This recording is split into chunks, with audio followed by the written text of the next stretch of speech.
aming dalawang pusa. Makulit. Uy, ang makulit. Kayo ha, nagigising kayo ha.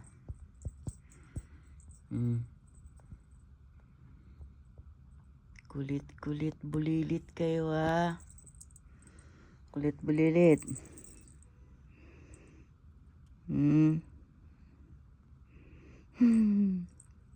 Ups. Tumba man. Agoy. Ano yan? Knockdown yan ah. Knockdown yan ah. Gusto ikaw pasok dyan? Gusto mo pasok dyan? Princess, gusto mo pasok dyan sa basket niya, no?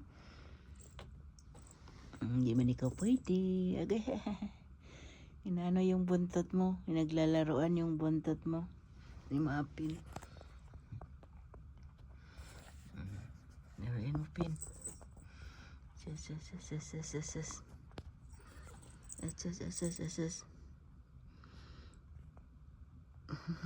Kulit naming dalawang pusa.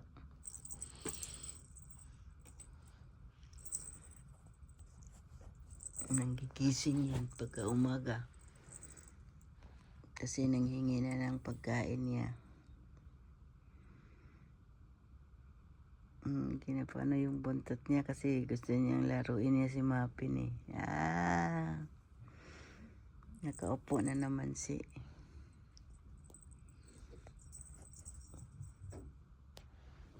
Uy.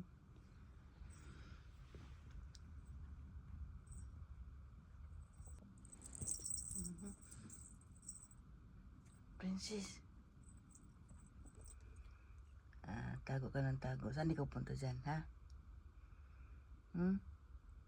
Ang tinitingnan mo dyan sa taas.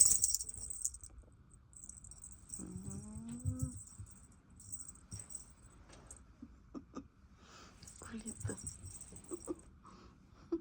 Yan ang gigising yan. Ang gigising na yan siya. Kasi ang kulit-kulit niyan. Batang makulit. Ang aming pusang makulit. Batang makulit. Ikaw batang makulit ikaw ha. Batang makulit ikaw. Kulit-kulit ikaw ha.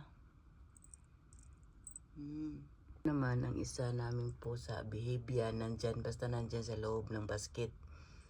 Yan ang kunan niya. Yan. Kasi yung isa gusto din papasok. Hindi man makapasok dyan kay hari man to. Hari man to. Ang aming isang pusa. Hindi makapasok dyan sa sa basket. Wawa man yun. Wawa man yan. Upo na lang ikaw dyan. Upo na lang ikaw dyan. Upo. Ayan. Upo na lang siya kay hindi man siya makapasok dyan sa plastic no. Sa basket no. Ay, kawawa man yan sa mukha. Wawa man ang mukha niyan. Wawa yan. Wawa mukha niyan. Aming makulit yan na princess yan. Wawa naman yan.